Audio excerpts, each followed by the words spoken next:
Has the recording started? Should have, I guess. Okay. So once again, Radhe Radhe everyone. Welcome to our Bhagavad Gita Satsang. So without a further ado, let's get started. We'll first do our opening prayers and then we'll get going. Gurur Brahma Gurur Vishnu Gurur Devo Maheshwara Guru Sakshat Parabrahma Tasmai Shri Gurave Namaha Vasudev Sutam Devam Kamsachanurmardanam Devaki Paramanandam Krishnam Vande Jagadgurum Krishnam Vande Jagadgurum. All right. Radhe Radhe once again. As you know, we have been discussing Bhagavad Gita from these 4 commentaries. And again, quiz time, little bit, just one question. Not as long as it was last time. It's basically revising what we learned last time. What were the activities that Krishna told us that needs to be regulated for us to become a perfect yogi? Should I start giving options? Or anybody wants to take a, okay, something in the chat I see. Sleep and food. Okay. Dancing? Should we regulate dancing to become like a perfect yogi? Okay, I see some heads nodding like no. Eating? Looks like okay. Worshipping. Regulated? Too much of worship will be a problem. Okay. Sleeping was mentioned by Krishna. So eating and sleeping, as mentioned in the chat, we have covered that. Is there something else coming? Okay, eating, sleeping, sleep, food. Okay. So do you think it was just these 2 activities or there was anything more that was mentioned by Krishna? Anybody? Or let me start giving more hints. Cooking? No? Recreation? Do you think it was mentioned somewhere? Anybody? Okay, I see another chat. Yes. Okay, material desires. Okay. Getting there, something similar. Yeah, recreation is actually that. Pleasure seeking activities, so-called hobbies and stuff like that, right? Talking can be part of recreation. I mean, yeah, too much of talking or entertainment. Work. Do you think this was also there? Anybody remembers this? Okay, another chat. Life should be balanced. Okay, mute. Yeah. Life should be balanced. We should bring balance in everything. Ideal state, yes, of course. Celibacy, yeah. So that's related to recreation. Celibacy, that's true, Falguni ji. So like, moderation in some sense, we can also talk about, we have talked about eating, sleeping, mating, defending. These are like the 4 basic activities which even an animal does, right?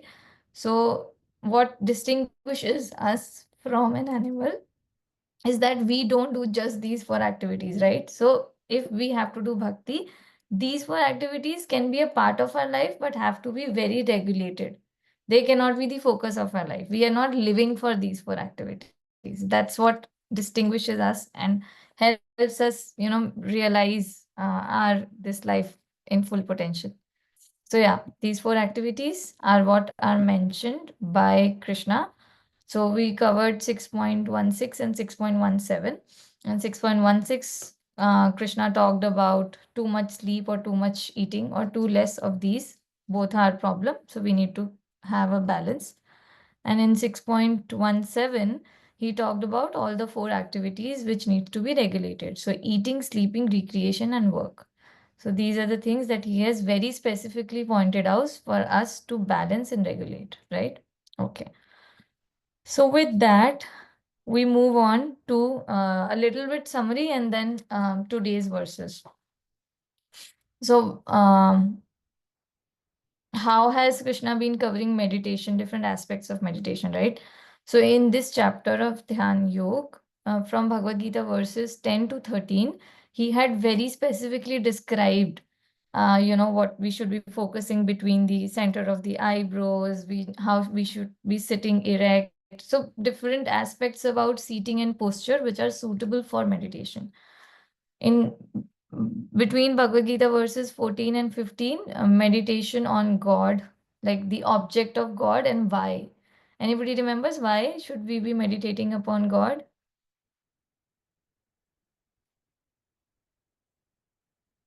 No? Okay, Sri Ramya ji, yes, you only taught us. Please go for it. Yeah, because having the form in mind is easier for a beginner than an abstract thought of the self. So that way, Mhm. meditation on God becomes easier. And another point which you came up with, the object of meditation, we become more like that. And God is above all three gunas. So when we meditate on God, that will help us to raise over all the three gunas. Yeah. So yeah, and I mean it's pure, right? It's Shuddh Sattvic, it's pure. So that's what Yeah. will purify us. And I think you only mentioned this that it's higher taste. Once you get a higher taste, you Yes. automatically reach lower taste. And that's something that we will also be discussing to some extent in today's discussions as well. And Okay. God is the goal and God is the means as well. So when our goal is God, so our means, the meditation will also be God. Yes, perfect. Yeah. Awesome. Thank you. Next is Bhagavad Gita verses 16 and 17 that we also just covered in our quiz, which is regulations for anyone who is striving to meditate and become a yogi.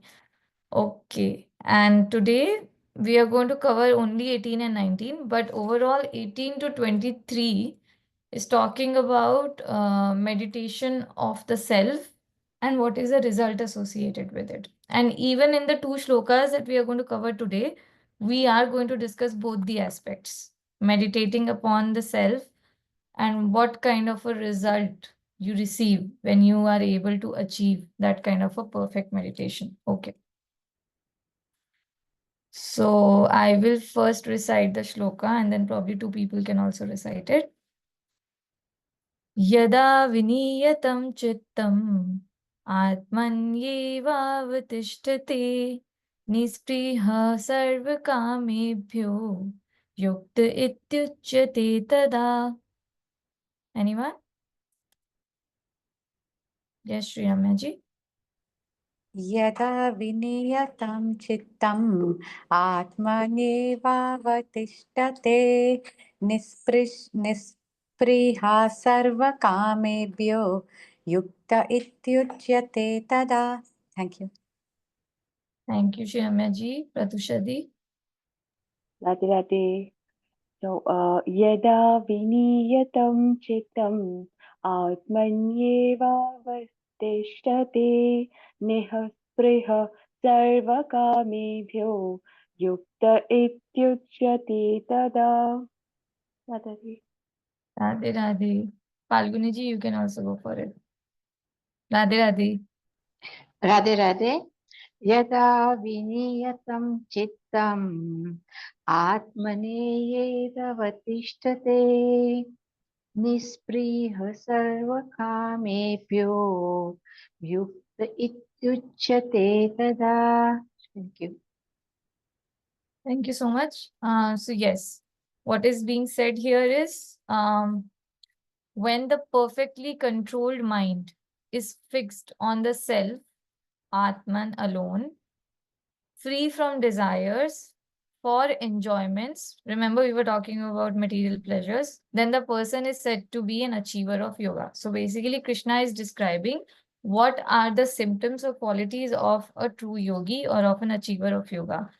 That individual has their mind fully controlled. And how is that control achieved? In this shloka, it is one way of achieving that control is being described. One way is to fix the mind on self and it automatically gets rid of all the material desires. But so that is one way of achieving control of the mind and becoming a yogi. I mean, all the four translations are basically saying the same thing. Getting rid of desires, cravings, by fixing your mind on the self. So, okay, with that, let's go forward. So this is literal meanings of these words in the shloka. So the first part is yada viniyatam chittam atmanyev avatishtate. So when a well-disciplined mind, which is free from thought of the world, gets established in the self, which ever remains the same. So self is something which is constant. Why we are talking about self? Because it is the Atma, which is eternal. Anything else in this world, which is not soul or super soul, is all temporary, right? Only eternal entity is the super soul and his part, the soul, right? So that's why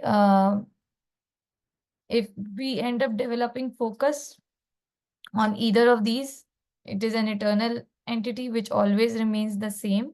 It never gets modified, and that's why it can bring in control of the mind. So, and one gets the enjoyment or bliss, which does not let the mind deviate from it. So, thus the mind, by having this relish, gets engrossed in it. That's what the first line of the sloka means. And the second one is Nispraha sarvakamebhyo yukt ityuchyate tada. Yukt word and tada word are there, right? So yada and tada, yada yada hi dharmasya, the most common shloka, I mean popular shloka, right? So yada is when and tada is then. So basically, when one is completely free from desires of all the objects and pleasures, then here as well as hereafter, that person will remain yogi. That means in this world and in any other world, that state is going to be constant and eternally existent.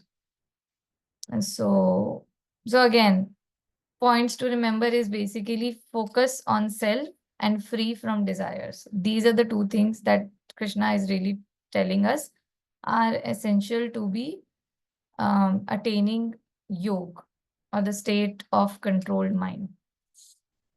So that's what, so controlling the mind is the goal, and 2 points are mentioned here.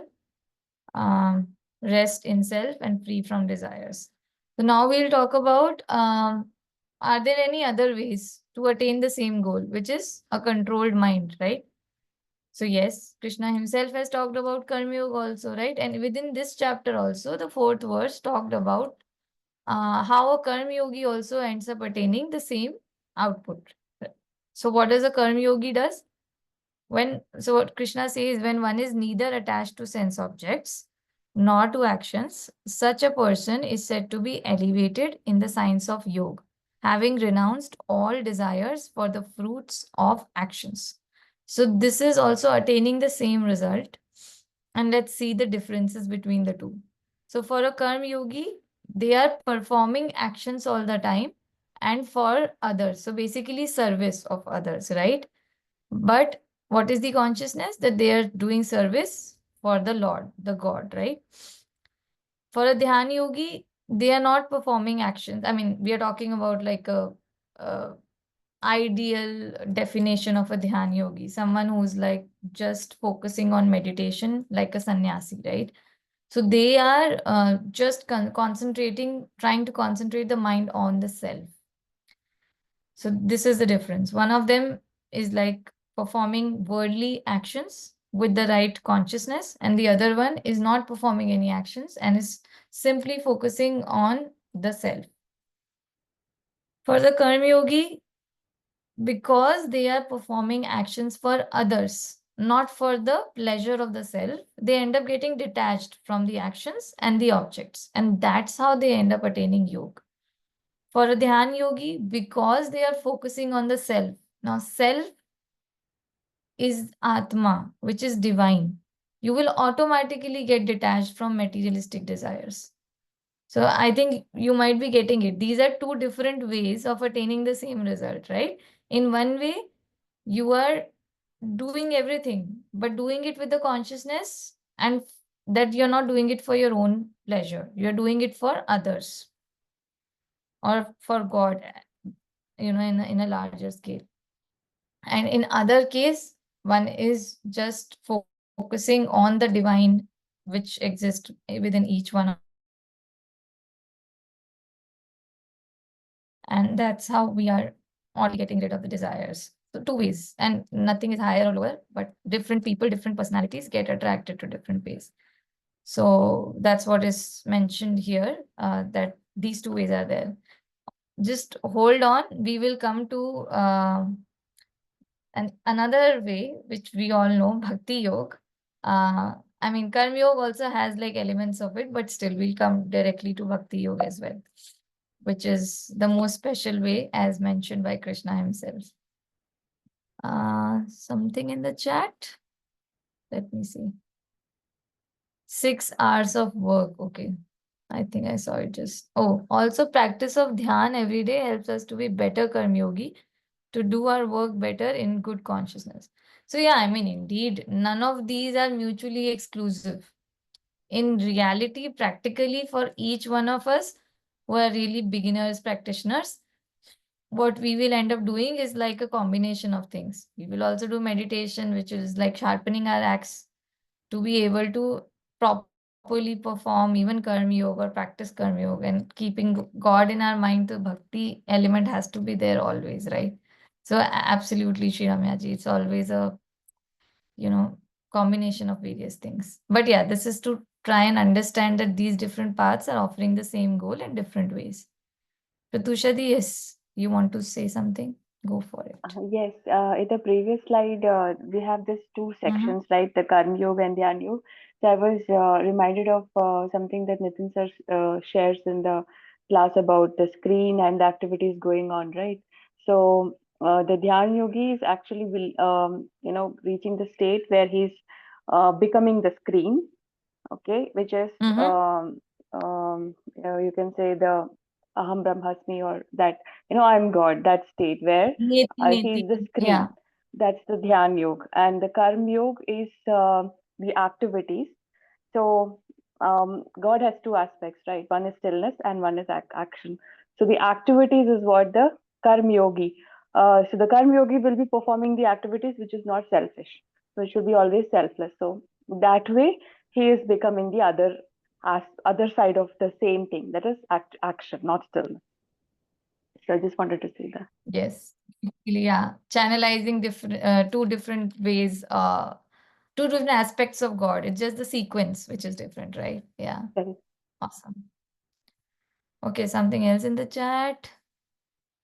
Yes.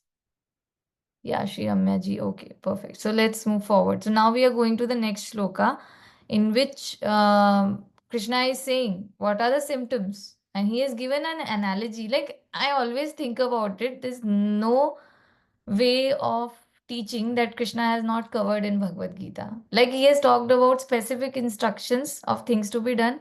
He has given us analogies also to the material objects that we understand more, right? So in this case, he has given an analogy. How does a person with a steady and controlled mind look like, or what object that we know of can it be compared with? So I will just recite this shloka, and then someone can also practice if you want to. यथा दीपो निवातस्थो नेङ्गते सोपमा स्मृता योगिनो यत् चित्तस्य युञ्जतो योगमात्मनः. Anyone? Okay, Pradushadi, go for it. ଶୁଣିଦେବି କି ସେମିତି ଟିକେ ହେଇଥିଲେ ତ କଣ Oh, mute. Yes. I thought they're reading. Okay. Mm. यथा दीपो निवातस्थो नेङ्गते सोपमा स्मृता योगिनो यत चित्तस्य युञ्जतो योगमात्मनः. So, thank you, Falguni ji. Radhe Radhe. Radhe Radhe यथा दीपो निवत्तास्तो नेन गते सोपमा स्मृत योगिनो यत चित्तस्य युञ्जतो योगमात्मनः. Thank you. So here the analogy that Krishna has given is of a lamp, diya, which has like a flickering. So normally we know that a diya has that flame which flickers but that flickering is actually dependent upon the outer environment. So he has very clearly mentioned this, that as a lamp in a windless place does not waves, right? So a lamp will have that flickering when there is wind, and a lamp will not flicker when there is no wind, right? So he's saying, as a lamp in a windless place does not waver, so the transcendentalist whose mind is controlled remains always steady in his meditation on the transcendent self. So a true yogi is like a lamp in a windless place. That is really the situation that we need to attain. So now comes another question. Okay, first let's again look at the word by word meaning and a little bit more part of, I think, understanding. So, I mean, this is the entire thing. There is no more further dissection that was there in the book, so I picked it up like that. But let's just read this. As a flame of a lamp in a place perfectly sheltered against wind does not flicker but remains steady, in the same way, when the mind of a striver rests in the self alone, and here the self can be, so self, of course, the Atma, but if the mind is resting in God, it's the same thing, right? So it becomes free from all desires. The yogi who has subdued his mind is called Yat Chittasya. Chitta is mind, right? So, in the preceding verse, such a controlled mind has been described as Viniyata. There is no place without wind which exists everywhere. Somewhere it is in its active form, while at other places it is inactive. So here the term Nivatastha, Nivatastho, right? Nivatastho does not refer to total lack of wind. It refers to the absence of its active state. So that is just trying to describe the meaning of the shloka. So now a question comes. We are saying that a controlled mind is like flame of a lamp in the absence of wind, right? That means it is static. It's not flickering. So why has Krishna used a lamp with a flame as an example? Why not say a mountain? That's so static. That is so stable. That's so robust, right? Why not like a mountain as an example for a steady mind? Why a flickering lamp? Anybody wants to give a, like, okay, Shri Ramya ji, very prompt. Radhe Radhe, go for it. The lamp is subject to wind. Similarly, we are also subject to our desires and Prakriti. And just as once there's no wind, the lamp remains stable. So similarly, God wants to say that, yeah, so maybe without, once the desires go away, you remain stable that way. And mountain is already grounded very deep. So we are not in that place. Maybe had we been, we wouldn't have been born. We would already attained that state. So since we are also like our mind is also like this flame comparable. Maybe that's the reason. So you're saying, given our initial state before Yeah. becoming a yogi, this is a better example or better analogy rather than mountain. That's your logic, right? Yes. Yes. Fair enough. Great. I mean, I think I agree. Anyone else who wants to add or suggest anything else? Shilpa, yes, please go ahead. One thing I just want to add is I also see a difference. Sorry. I also see a difference between the lamp and the mountain because let's say there's no wind in the outside environment for the lamp and the mountain, but the lamp, in order to not flicker, also needs fuel, whereas the mountain doesn't need anything from internally to continue to flicker or not. It's just very dependent on the outside environment. But I think the lamp is inside, because if you don't have, like, the ghee or the oil or something, then even without any wind, it might flicker. So I think lamp is more internal and external to the environment, whereas the mountain is just external. It's not giving anything of its own to withstand the weather. That's it. Great. Radhe Radhe. I think that has also covered another aspect of what was described in one of the commentaries, and Kumarji has also reaffirmed what Sri Ramyaji said. So with that, let's go further. So there are two things that we discussed already. One is flickering, right? That aspect is very similar in the lamp and our mind. Our mind ends up getting flickered with material desires and material situations around us, right? So by establishing it in the self, one can actually control this flickering, which is like getting rid of the wind. Second part that actually I think Shilpa ji alluded to is also something within it, right? Which is, so if we want to see any object, material object in general, that object should be there and we should be able to throw light on it to be able to see it, right? But when it comes to a lamp, it has that light within it. It's such an object which carries its own light, right? So that's the same thing for us, because we have the God or awareness of God within us. That is our light. So that way also, this is an analogy. It's a better analogy for our existence, our mind, controlling our mind, rather than the mountain. So, yeah, so I think this is basically saying this, that when yeah, when the mind of a yogi is in enthralled union with God, it becomes sheltered against the winds of desire. So the flickering is the material desires, and the light is the awareness of God or the consciousness of God. Okay.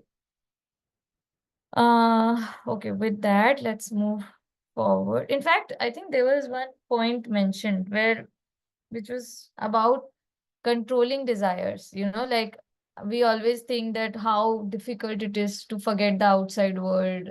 I don't think it's possible for me. But there was an example mentioned, like when we are deeply immersed in enjoying any movie in a theater, we actually end up forgetting everything. So it's all about deeply immersing in anything. Like, I mean, there are many, many examples, and maybe people may have had their own experiences where, you're so much immersed in watching some movie and you feel like this is so real. Like, I personally felt that for Dangal movie, I remember, like, while I was watching it, I felt I am there in that ground and whatever. So I was like, it just felt so real that you forget about your immediate surroundings as well. You become unconscious about that, right? So it is possible for us to get rid of the material desires. It's just only a function of how much focus we have developed on our real object of meditation, whatever we have chosen it to be. Falguni ji, you have raised your hand. Please go for it. Radhe Yeah, Radhe. Radhe Radhe. I just want to, Yeah. I just want to give a small example over here. Mm-hmm. Few days about Please go on. about the mind. Can you hear me? Yes, Hello. yes. Yeah. So I just Yeah, wanted we can hear you. to. I just wanted to give a small example about the mind of a yogi. It is about a podcast which I heard a few days ago, and in Mm-hmm. that he gives this example of a monk who is meditating in the cave in the Himalayas, and there is no light anywhere, and like in the sense that after darkness it is total darkness. There is no electricity over there in that particular place where this monk is meditating, and the person who was relating the story said that he had been talking to this monk, and he said that one day while he was meditating, it was very like one day it was very close to evening. The sun was just about to set, and you know how it is in the mountains. one moment there is light and next moment there is total darkness. So he said that the monk said that he was sitting in this cave, and as the sun was setting, he saw this huge snake slithering into the cave, and next moment there was darkness and no light. And he said that, so the monk asked, okay, the other person who was listening to the story asked, okay, so then what happened? He said, nothing. I just meditated the whole night. And he said, in the morning, he said, okay, it was not there any longer. So I was just thinking that this is the mind of a yogi, which is so concentrated. And like, I'll give you my example. If I have to meditate in a room where even there is a small lizard, I feel so scared that my mind constantly goes there. Where is it now? Where it is moving, and so on. So this particular example gives us, the state of the mind of a yogi, so disciplined. So I thought I'd just share with you. Thank you. Radhe Radhe. Thank you so much, Falguni ji. And in fact, I guess Kumar ji has mentioned in the chat that Swami Sarvapriyananda ji has also mentioned this story. So thank you for sharing this. Yes, Pratusha di, Radhe Radhe.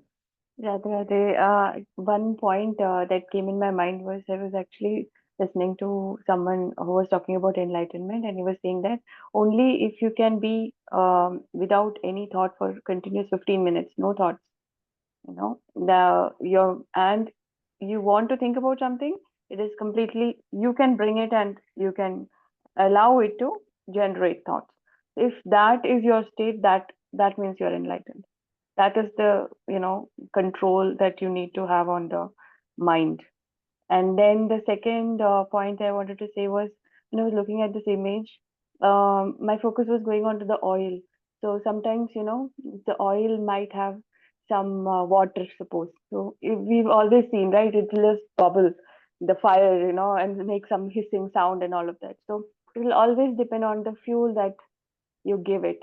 So for this mind to be steady on God, the content should be all about God.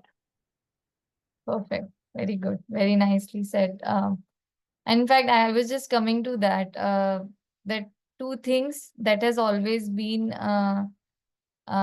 focused upon, both in Bhagavad Gita and in fact, I recently realized in Patanjali Yoga Sutra as well, about controlling the mind is practice and detachment.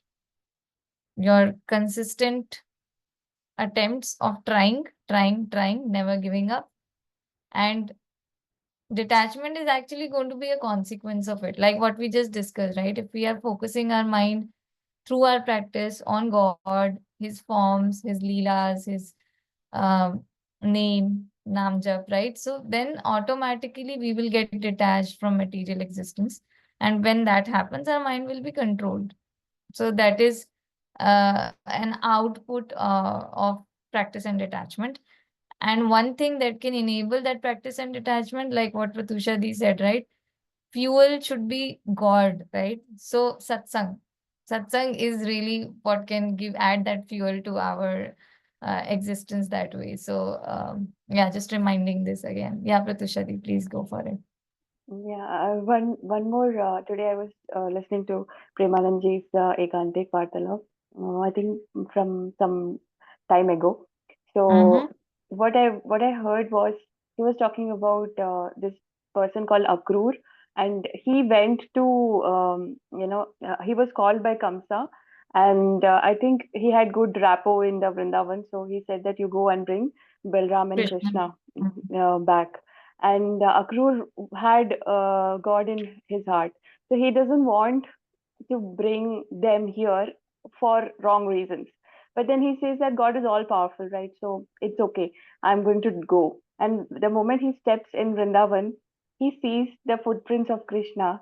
And then he's like, he falls on the ground. And, he every spot he goes, he's looking, oh, here the Krishna is doing this. He was, taking the Makhan from this place, that he was so much into that he reached there in the morning, but by the time he reached his house, it was in the evening. And this Ekantik Vartalap, Premanandji was saying this story because someone is saying that I reached Vrindavan, but I went there with a lot of expectation, but what I saw, I was not happy about. And he says that then that means your mind is not yet there where you are looking at, looking everywhere and you're seeing God. So that's what we need to do. The gopis, right? Jit dekhun tit shyam. That is like the ideal state to reach at. But absolutely, thank you for sharing this. And um, I'm actually, like you talked about footprint. Today's Bhakcharit story is somewhat related. And for me, it was absolutely new. I think it might be new for most of you. So let me just end today's Bhagavad Gita discussion by bringing this most beautiful aspect, that bhakti, into discussion. So we talked about Karma Yoga, we talked about Gyan Yoga, Dhyan Yoga. So this is Bhakti Yoga. So this perfect state, we were talking about either do service of others in Karma Yoga as part of your actions, and then that way get rid of material desires and attain yoga. We also talked about focusing on the self, and that way get rid of the material desires and attain yoga. Now this is focusing on Krishna. Do whatever, just add Krishna. Krishna consciousness can bring this perfection state easily. And this is what is mentioned in Srimad Bhagavatam as well. So this is basically talking about King Ambrish. So I'll just read this. So King Ambrish, first of all, engaged his mind on the lotus feet of Lord Krishna. Then one after another, he engaged his words in describing the transcendental qualities of the Lord, his hands in mopping the temple of the Lord, his ears in hearing the activities of the Lord, his eyes in seeing the transcendental forms of the Lord, his body in touching the bodies of the devotees. And his sense of smell in smelling the scents of the lotus flowers offered to the Lord, his tongue in tasting the tulsi leaf. So basically, anything and everything you do, add God to it, right? And make everything as a service to Him. His legs in going to the places of pilgrimage and the temple of the Lord, his head in offering the obeisance unto the Lord, and his desires in executing the mission of the Lord. So all these transcendental activities are quite befitting a pure devotee.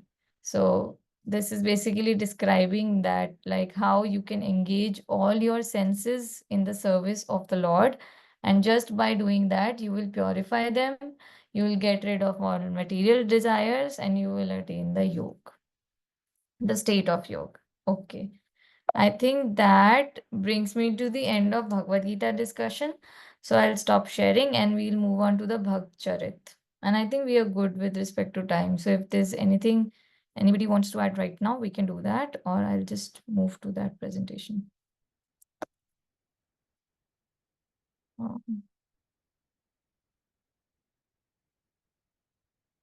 Has anyone heard of Shyamanand Prabhuji? No? Okay, sounds like it's new for everyone. That's great. New for me too. Do you see the screen? We just talked about mopping, right? In the service of God. You see this person? So, story of Shyamanand Prabhu. Sri Radharani came to meet this devotee. So let's try and see what is it that he did that Radharani could not stop her from blessing him, meeting him, and gracing him, right? Although Radharani is very merciful, but still, she also follows rules. She won't come just like that. So let's see what really happened here. So, Shyamanandji was a great Rasik saint of Vrindavan and Gurudev of Rasik Murariji. He used to sweep in Seva Kunj, where Radha Rani Krishna roamed daily. So it's known that even now, every day they will go and roam there. So Shyamanandji got this opportunity to do Seva there of sweeping. So he used to look very carefully under each creeper to see if there were any footprints. And sometimes he would get a glimpse of Radha Krishna's footprints and would get immersed in divine emotions. So remember, Pratusha, the footprints coming back. So I think Premanandji has described this story of Shyamanandji, and this text also I've taken from their, their website. Um, so he talks about, all these saints know exactly how does the feet of Radha Krishna look, how many signs are there, what those signs look like. Remember, I think last weekend when we were talking about Ramdas ji, the Charmkar Ramdas ji, in that Shila also there were those prints which could be identified by one of the priest, right? So I don't know right now about those very well, but that's another way of engaging your mind in God, right? Looking at the footprints, contemplating about it, and just printing them in your own mind. Okay, so sometimes he would get a glimpse of Radha Krishna's footprints and would get immersed in divine emotions. He used to recognize the marks on Radha Krishna's feet by looking at them. One day, seeing him sweeping in Seva Kunj, Sri Radharani desired to give him darshan. So now she wanted to give him darshan.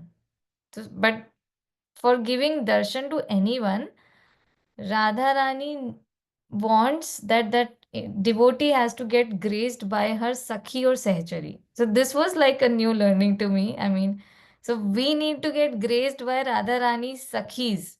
And I think many of us might know that most of these saints in Vrindavan are the Sakhis and Sahcharis of Radharani, right? So that is, we need their grace to be able to get graced by Radharani. So Sri Radharani cannot give darshan directly to anyone, even if she desires. So that's the rule. So therefore, even if she wishes, you need the grace of Sakhis and Sahacharis. In English, you can say the closest friends of Radharani, right? Who are the closest confidants. I mean, that's not the right word, but that's what I can say. Okay.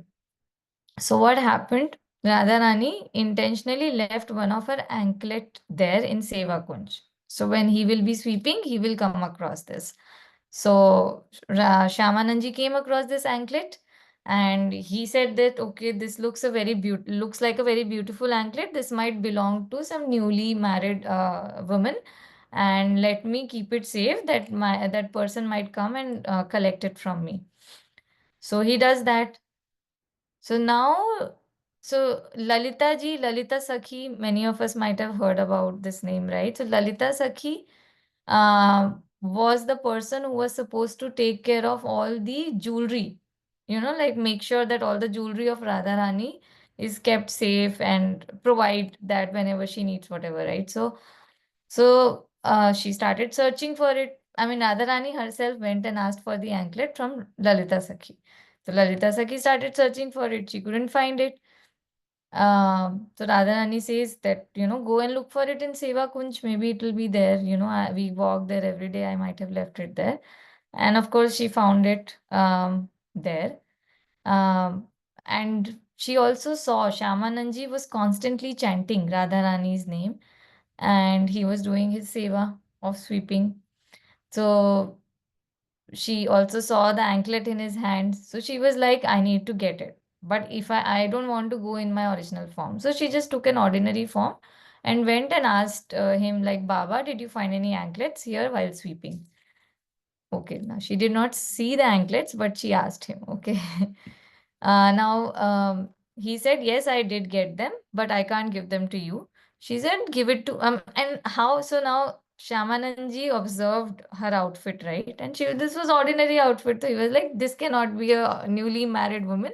So, so I can't give it to you. She was like, no, that's my daughter-in-law. So give it to me and I'll give it to her. I was like, no, what if you are not saying the truth, right? And what if that person comes and I don't have it, so I can't give it to you? And but by the time Shyamanandji had actually realized that this is not an ordinary person, because based upon the conversation, he could feel that happiness that you feel in the proximity of divinity, right? So he was getting this sense that this individual is not ordinary, and I have received some very special anklet which is leading to such discussions, and I'm feeling that sort of an experience, right? So he understood that, and he did not give the anklet. He said that the person whom this anklet belongs to, bring them. I see the other pair of the anklet, then only I'll give this. He was adamant on this. Anyone remembers any other saint who had an anklet story with Radharani? No? Okay, let's think about it if anybody gets reminded of. Oh, Sri Ramya ji, yes, go for it. Surdas ji, right? Perfect. Yes, Surdas ji. It was another beautiful story, but I think for next time, or maybe if we get time later. Yeah, Dhruvil also said this. Yeah, great. So, okay, so Lalita ji went and talked to Sri Radharani. Now I'll have, so Radharani already wanted to go, and she got like a formal reason and formal permission from her Sakhi, right? So she said, now I have to go because Baba is very stubborn. And see, he does the beautiful service of my Kunj every day. Come, let us make him happy. So when Shriji becomes anxious about giving darshan to her devotee, she arranges for it herself. And that this is an example of that, right? So Sri Radharani ji and Lalita ji came to Shyamanand ji. Lalita ji told Baba, look at her feet. It is the same anklet, isn't it? You have a similar anklet, right? So Baba ji said, yes, it is the same. And he, of course, realized it's Radharani. So he fell prostrate at her feet and he requested, can I tie it on your feet? And she nodded. He tied, and at that time, Radharani placed her hand on his forehead, and with that, she actually gave him um, the imprint, the divine imprint at his forehead. So, where we have the tilak, he got a divine imprint from Radharani of the anklets. So that was left, and then he was immersed in love and devotion. I haven't put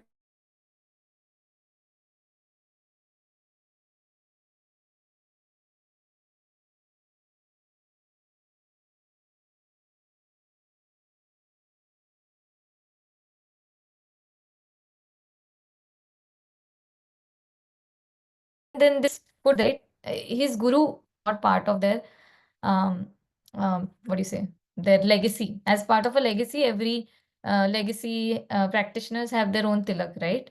So that was not that, right? So he was like, remove this. This does not belong to us. I don't know what have you put. He said, I can't remove this. This has been given to me by Radharani and it's a permanent imprint on my head now, forehead now, okay? Like, what are you saying? Radharani gave you footprint. That cannot happen. So don't lie. You just want to put this sign on your forehead, but this doesn't belong to our legacy, so remove it. So, okay, following Guru's instruction is the biggest thing. So he tried to do that with bestest of his abilities. He's tried to remove it. He couldn't. Then, then his guru took it upon himself. He said, okay, I will remove it. You are not removing it properly. He rubbed it so hard that his forehead started bleeding, but that sign did not go away. And that's when there was like a particular sabha was kept to establish what is right, what is not right. And then that's when, actually a sakha of Krishna, I forgot the name, but he intervened in that. He became a witness saying that Shyamanandji is saying truth. This is actually the footprint of Radharani. Anklet print of Radharani, and it was proven that the Guru was wrong. And then the Guru was given, I think, some punishment of feeding some priest for 12 days and doing some austerities. And since that day, a special day celebration started, which I think is called um, Dand something. I forgot the total, like the name. I think it's called some Dand. Yeah, it's celebrated every year. It's called Utsav, Festival of Atonement. And the guru's name was Hridayananda ji, guru of Shyamanand ji. So this was the entire complete story.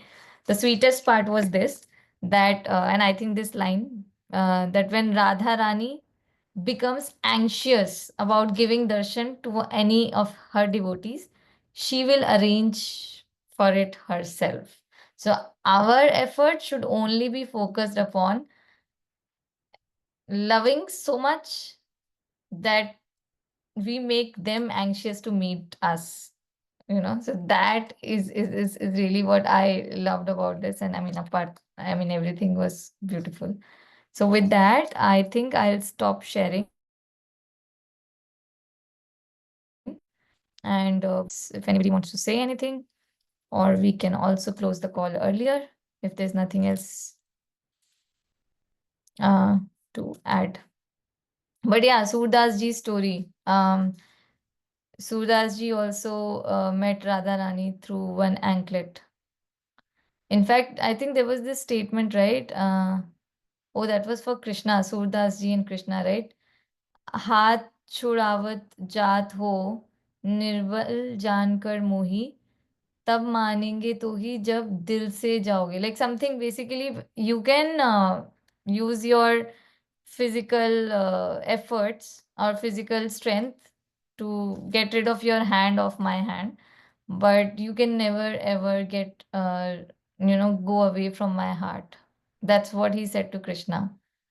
That was another deep thing of a deep devotee of Krishna. So yeah, I think They, that is in this Sota story, Krishna intervened. Krishna wanted, Surdas ji to see Radha. So he actually told her, told him, because he cannot see, Radharani is there, don't go near, don't go near him. It's that is true. location. That sequence of events that happened. That was so beautiful, right? Krishna was giving him the hint that the Radha Rani is already here, and that's why he ended up snatching right, the anklet. Yeah, I mean, Yeah, she ran away, the moment he tried to, so it left, like, she left the ankle there. yeah. Awesome. So Okay. beautiful. All right. So Thank you for sharing these wonderful stories with us. thank you to Premanand ji for describing these so beautifully. And again, um, you will receive all of you will receive that link of the write-up on the story, as well as the YouTube video link. So I would really recommend for you to watch it, so that you get to hear from the right source, even in more beautiful manner.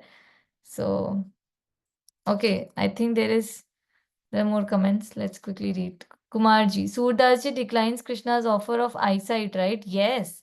So this is what we have, like so many examples of devotees. Like, what did Kunti Devi asked Krishna? What did Bhakt Prahlad ask Krishna? What did Surdas ji? Surdas ji said, now that I've seen your vision, I don't want to, like, in some sense, dirty it with any other vision, and nothing else should come in front of my eyes, right? So I don't want this. I just will retain this beautiful divine vision forever.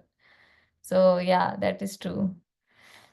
All right. So thank you everyone, and see you all on Saturday for Srimad Bhagavatam, right, Patushadi? Yes, yes. Okay. Saturday for Srimad Bhagavatam discussion, and Sunday for follow-up of Bhagavad Gita. We'll go for verses 20 and 21. And I should just mention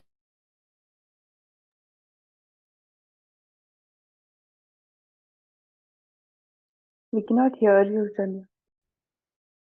speaking here, there are also people who are helping. Want to acknowledge them as well, like Dhruvil. He has been providing the content from Bhagavad Gita version, Sadhak Sanjeevani, and other books every time. That helps us prepare the presentation.